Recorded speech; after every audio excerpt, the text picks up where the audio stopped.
ಹೋರಾಟನ police ಇಲಾಖೆನ ಬಳಸ್ಕೊಂಡು ಸರ್ಕಾರ ಹತ್ತಿಕ್ಕಿರೋದು ಇದಕ್ಕೂ ಕೂಡ ಖಂಡನೀಯ.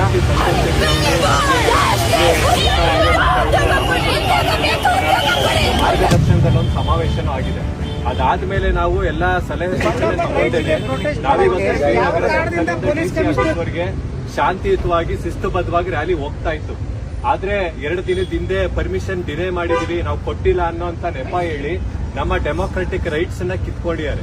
ಅದನ್ನ ನಾವಿವಾಗ ಉಗ್ರವಾಗಿ ಖಂಡಿಸ್ತಾ ಇದೀವಿ. ಜೊತೆಗೆ ಅಲ್ಲಿ ಹೋರಾಟಕ್ಕೆ ಬರ್ತಾ ಇದ್ದಂತ ಇದರಲ್ಲಿ 7,000 8,000 ಫೀಸ್ ಆಗಿದೆ. ನಾವು 4,000 ಕಟ್ಟಿದೀವಿ, 5,000 ಕಟ್ಟಿದೀವಿ. ಒಬ್ಬರು ಫ್ರೆಂಡ್ ಹೇಳ್ತಾ ಇದ್ರು 7,500 ಕಟ್ಟಿದೀರಾ ಅಂತೇಳಿ. ಅದು ಒಂದೊಂದು ಡಿಪಾರ್ಟ್ಮೆಂಟ್ ಅಲ್ಲಿ ಇರೋದು 10 ಪೋಸ್ಟ್ 15 ಪೋಸ್ಟ್ 2 ಪೋಸ್ಟ್ 4 ಪೋಸ್ಟ್ ಇಷ್ಟೇ ಇರುತ್ತೆ. ಅದು 10 ಡಿಪಾರ್ಟ್ಮೆಂಟ್ ಅಲ್ಲಿ ತುಂಬಾ ಕಡಿಮೆ ಕಡಿತಾರೆ. ಫೀಸು ಸಿಕ್ಕಾಪಟ್ಟೆ ಇರುತ್ತೆ ನಮ್ಗೆ. ಈ ನಿರುದ್ಯೋಗಿಗಳಲ್ಲಿ ನಮ್ಮ ಹತ್ರನೇ ಸುಲಿಗೆ ಆಗ್ತಾ ಇದೆ.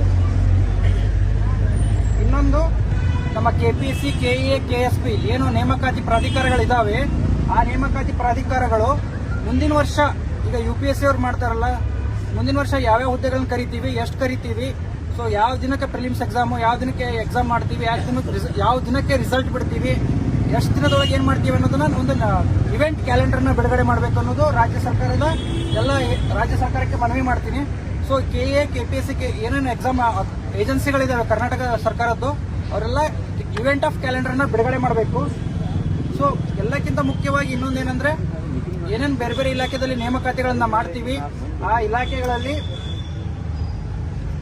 ನೇಮಕಾತಿ ಪ್ರಕ್ರಿಯೆ ಭ್ರಷ್ಟಾಚಾರ ಮುಕ್ತವಾಗಿ, ಪಾರದರ್ಶಕವಾಗಿ ಹಾಗೂ ಶೀಘ್ರಗತಿಯಲ್ಲಿ 6 ತಿಂಗಳ ಒಂದು ನೇಮಕಾತಿ ಮಾಡಲಿಕ್ಕೆ 6 ತಿಂಗಳಾಗುತ್ತೆ ಅಂದ್ರೆ 6 ತಿಂಗಳಲ್ಲೇ ಮುಗಿದು ಬಿಡಬೇಕು, ಶೀಘ್ರವಾಗಿ ಮುಗಿಸ್ಬೇಕು. ಇದು ಒಂದು ಕೂಡ ನಮ್ದು ಮುಖ್ಯವಾದ ಬೇಡಿಕೆ. ಆಮೇಲೆ ಕರ್ನಾಟಕ ಸರ್ಕಾರ ಕರೆಯುವಂತ ಪರೀಕ್ಷೆಯಲ್ಲಿ ಕನ್ನಡ ಮಾಧ್ಯಮದಲ್ಲಿ ಹೇಗೆ ಪರೀಕ್ಷೆ ಇರುತ್ತೋ, ಸೆಂಟ್ರಲ್ ಗೌರ್ಮೆಂಟ್ ಕೂಡ ಕರೆಯುವಂತ ಎಲ್ಲ ಪರೀಕ್ಷೆಗಳು ಕನ್ನಡ ಮಾಧ್ಯಮದಲ್ಲಿ ನಡೀಬೇಕು. ಯಾಕಂದ್ರೆ ಎಲ್ಲ ಕನ್ನಡಿಗರು ಕೂಡ ಉದ್ಯೋಗ ದೊರೆಯುವಂತಾಗಬೇಕು. ಕನ್ನಡ ಮಾಧ್ಯಮದಲ್ಲಿ ಓದಂತ ವಿದ್ಯಾರ್ಥಿಗಳಿಗೆ ನ್ಯಾಯ ಸಿಗಬೇಕು. ಸೊ ಇದಕ್ಕಿಂತ ಇನ್ನೊಂದು ಇದ್ರ ಜೊತೆಗೆ ಕೊನೆಯ ಬೇಡಿಕೆ ಏನಂದ್ರೆ, ನಾವು ಧಾರವಾಡದಲ್ಲಿ ಇಡೀ ಕರ್ನಾಟಕದಲ್ಲಿ ಧಾರವಾಡದಲ್ಲಿ ಅತಿ ಹೈಯೆಸ್ಟ್ ಒಂದು ಹಬ್, ಕಾಂಪಿಟೇಟಿವ್ ಎಕ್ಸಾಮ್ ಓದುವಂತ ಒಂದು ಹಬ್. ಸೊ ಇಲ್ಲಿ ನಮ್ಮ ಜಯನಗರದಲ್ಲಾಗಿರ್ಬೋದು, ಶ್ರೀನಗರದಲ್ಲಾಗಿರ್ಬೋದು, ಕಲ್ಯಾಣ ನಗರದಲ್ಲಿ ಇಲ್ಲಿ ಎಲ್ಲ ವಿದ್ಯಾರ್ಥಿಗಳಿಗೆ ಅನುಕೂಲವಾಗುವಂತೆ ಒಂದು ಇಂದಿರಾ ಕ್ಯಾಂಟೀನ್ ಅನ್ನ ತೆರೀಬೇಕು. ಯಾಕಂದ್ರೆ ನಾವು ನಿರುದ್ಯೋಗಿಗಳಿರ್ತೀವಿ, ಒಂದು ಹೊತ್ತು ಊಟದ ಕೂಡ ಕಷ್ಟ ಇರುತ್ತೆ. ಸೊ ನಮ್ಗೊಂದು ಇಲ್ಲಿ ಇಂದಿರಾ ಕ್ಯಾಂಟೀನ್ ಅನ್ನು ತೆಗಿಬೇಕು ಅನ್ನೋದು ಕೂಡ ನಮ್ಮ ಬೇಡಿಕೆ ಇದೆ. ಬೇಗನೆ ನೇಮಕಾತಿ ಪ್ರಾರಂಭ ಮಾಡಲೇಬೇಕು, ನೇಮಕಾತಿ ಪ್ರಾರಂಭ ಮಾಡಲೇಬೇಕು. ನೇಮಕಾತಿ ಮಾಡದೇ ಇರುವ ಸರ್ಕಾರಕ್ಕೆ ಧಿಕ್ಕಾರ ಧಿಕ್ಕಾರ. ನೇಮಕಾತಿ ಮಾಡಲೇಬೇಕು. ತಾರತಮ್ಯ ಮಾಡ್ತಿರುವ ಸರ್ಕಾರಕ್ಕೆ. ಬೇರೆ ಬೇರೆ ರಾಜ್ಯಗಳಲ್ಲಿ 33, 40ವರೆಗೂ ಇದೆ. ನಮ್ಮ ರಾಜ್ಯದಲ್ಲಿ ಮಾತ್ರ 25, 27 ಇಟ್ಟಿದ್ದೀರಾ. ಅದನ್ನ 30, 33ಕ್ಕೆ ಏರಿಸಿ ಅಂತ ಹೇಳಿ ನಾವು ಬೇಡಿಕೆ ಇಡ್ತಾ ಇದೀವಿ. ಅದಕ್ಕೆ 1 ಪೈಸದ ದುಡ್ಡು ಖರ್ಚಾಗಂತದ್ದಲ್ಲ. ಅದನ್ನು ಯಾಕೆ ಮಾಡ್ತಾ ಇಲ್ಲ ಅನ್ನೋದು ನಮ್ಮ ಆಕ್ರೋಶ ಇದೆ. ಯಾಕೆಂದ್ರೆ ಹಿಂದೆನೂ ಕೂಡ ನಾವು ಹೋರಾಟ ಮಾಡಿದಾಗ ಯಾವುದೇ ರೀತಿ ಸ್ಪಂದನೆ ಸಿಗ್ಲಿಲ್ಲ. 700-800 ಪೋಸ್ಟ್ ಕಲ್ತಿದ್ದಾರೆ.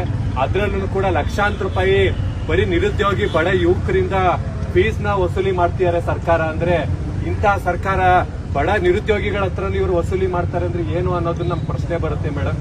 ಇನ್ನೊಂದೇನಂತ ಹೇಳಿದ್ರೆ, ಇದು ಪ್ರಜಾತಾಂತ್ರಿಕವಾಗಿ ಶಿಸ್ತುಬದ್ಧವಾಗಿ ನಡೀತಾ ಇದ್ದು ಹೋರಾಟ. ಈ ಹೋರಾಟನ ಪೊಲೀಸ್ ಇಲಾಖೆನ ಬಳಸ್ಕೊಂಡು ಸರ್ಕಾರ ಹತ್ತಿಕ್ಕಿರೋದು ನಿಜಕ್ಕೂ ಕೂಡ ಖಂಡನೀಯ. ಇದನ್ನ ರಾಜ್ಯವ್ಯಾಪಿ ಈಗಾಗಲೇ ಎಲ್ಲ ಜಿಲ್ಲಾ ಕೇಂದ್ರಗಳಲ್ಲೂ ಕೂಡ ಹೋರಾಟಗಳು ನಡೀತಿದೆ. ಈ ಹೋರಾಟ ಇನ್ನೂ ಮುಂದುವರಿಯುತ್ತೆ. ಇದು ಇಲ್ಲಿ ನಿಲ್ಲಲ್ಲ. ಯಾವುದೇ ಹೋರಾಟನ ಈ ತರ ಬಲವಂತದಿಂದ ಹಚ್ಚಿಕ್ಕಕ್ಕೆ ಹೋದ್ರೆ ಹೋರಾಟ ಇನ್ನೂ ಹೆಚ್ಚುತ್ತೆ ಹೊರತು ನಮ್ಮ ಹೋರಾಟ, ನಮ್ಮ ವಾಯ್ಸು ಕುಗ್ಗಲ್ಲ. ಈಗಾಗಲೇ ನಮ್ಮ ಹೋರಾಟದನ್ನ ಮನಗಂಡು ಇಡೀ ಧಾರವಾಡದ ಪ್ರಗತಿಪರ ರೈತರು, ಕನ್ನಡ ಪರ ಮುಖಂಡರುಗಳು ಇಲ್ಲಿ ಬಂದು ಹೋರಾಟಕ್ಕೆ ಬೆಂಬಲಿಸಿದ್ದಾರೆ. ಈ ಮುಂದಿನ ಹೋರಾಟ ಹೋಗುತ್ತೆ. ಈ ಸಂದೇಶನ ನೀವು ಸರ್ಕಾರಕ್ಕೆ ಸಲ್ಲಿಸಿ ಈ ಕೂಡಲೇ ನಮ್ಮ ಹೋರಾಟಗಾರನ ಬಿಡುಗಡೆ ಮಾಡಲೇಬೇಕು ಅಂತ ಹೇಳಿ ನಾವು ಎಲ್ಲಾ ಜನಗಳ ಪರವಾಗಿ ನಿಮಗೆ ಆಗ್ರಹಿಸ್ತಾ ಇದ್ದೀವಿ.